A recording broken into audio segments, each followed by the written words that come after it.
Okay, let's dive right into this really incredible explainer on indigenous Ethiopian cosmogony, and we're going to explore a genuinely mind-bending question. How exactly was time originally created? Today we're tracing the origins of a single day. And we're not talking about the spinning of our Earth here. We're going all the way back to the heavenly realms to unpack how entirely unseen forces gave birth to the chronological time that you and I are experiencing right this very second. Now, we've already established in our prior research that 10 distinct creations exist up in the heavens. But honestly, this presents us with a massive paradox. Think about it. How in the world do you measure a day in a purely divine realm before physical time, or even the sun and the moon, even existed? To figure this out, we literally have to throw earthly physics out the window and completely shift our perspective to heavenly mechanics. So to answer that, we have to start with this brilliant concept called kistet, which translates to manifestation. And this tells us that the original 10 creations emerged from the unseen divine realm into the heavenly realm instantly, rather than evolving over some super long, drawn-out period of time. You know, usually when we think about creation, we picture the slow, step-by-step building process, right? Well, Kistet argues the exact opposite for these first 10 entities. They didn't wait in some cosmic queue, and they definitely didn't take billions of years to form.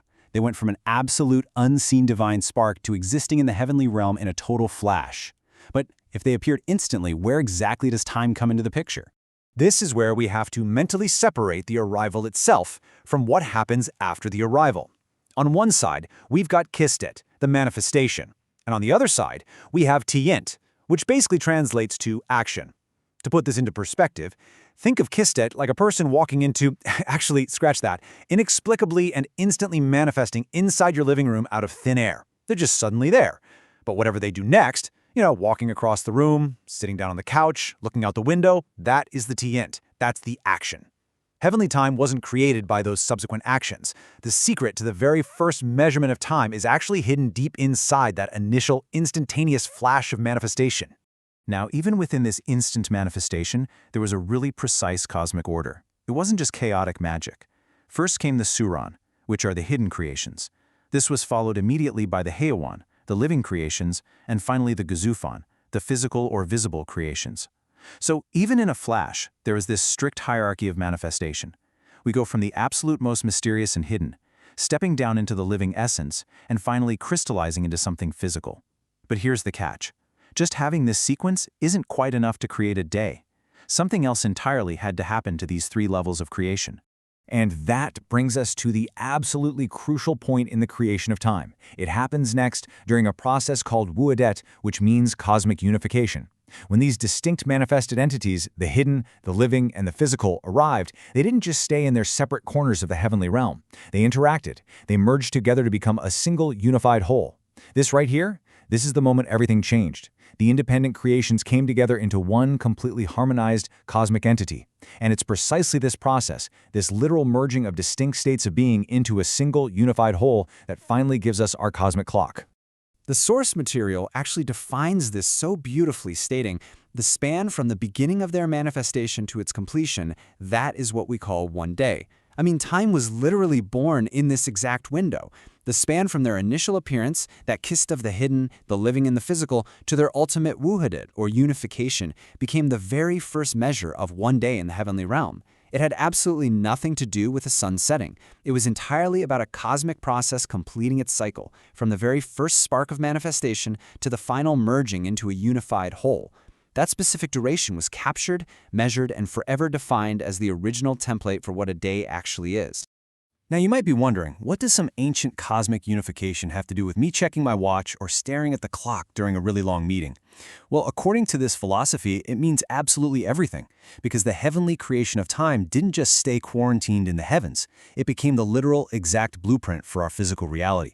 The way you experience a day on Earth right now is a direct fractional reflection of that original cosmic sequence of manifestation and unification. In fact, our modern 24-hour cycle is practically a mirror of this heavenly process. It's divided into 4 distinct 6-hour blocks that perfectly map to the original sequence of creation. Think about it, a 24-hour day naturally split into 4 equal quarters. This isn't just arbitrary timekeeping, guys. It is a profound philosophical mapping. The events that happen in that initial heavenly one day are literally playing out on a loop every single day, right here on Earth. Each of these 6-hour windows corresponds precisely with those stages of Kistet and Wuadet we just talked about. Let's actually break down exactly what's happening in each of these earthly time blocks.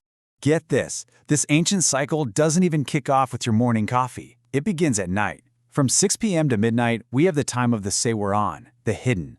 As darkness falls and things are obscured from our physical sight, it perfectly mirrors that very first mysterious stage of manifestation. Then, from midnight to 6 a.m., we enter the time of the Heiawan, the living. This is when deep nocturnal entities are active, reflecting the emergence of the living essence in the cosmic timeline. So essentially, the entire nighttime is a daily reenactment of the first two unseen stages of heavenly creation. But what happens when the light finally returns? Well, boom, the sun comes up. From 6 a.m. to noon, daylight illuminates the physical world. This maps flawlessly to the time of the Gutsafan, the physical creations. Things are solid, visible, and clearly seen by the light of day. And finally, rounding out our 24-hour clock, we have the afternoon block from noon to 6 p.m. This is the time of Wuhidet, the unification. Just as the heavenly creations ultimately merge together to complete the first cosmic day, our earthly afternoon represents the coming together and completion of our daily cycle, right before it hits reset back into the hidden darkness at 6 p.m. It is a stunningly symmetrical system that ties the completely mundane ticking of your wall clock to the literal birth of the universe. So, stepping back and looking at the grand sequence, we started with Kistet, the instant manifestation of the 10 creations. That specific process of manifestation and merging created the very measurement of one day. And once that foundation of time was firmly established, it finally opened the door for Tiakint, the actions. Because remember our living room analogy? The person has inexplicably appeared, time has started ticking, and now they can finally start moving around. These subsequent actions began unfolding across what the research identifies as 7 distinct stages of descent. The heavenly forces finally began to move, act, and cascade downwards.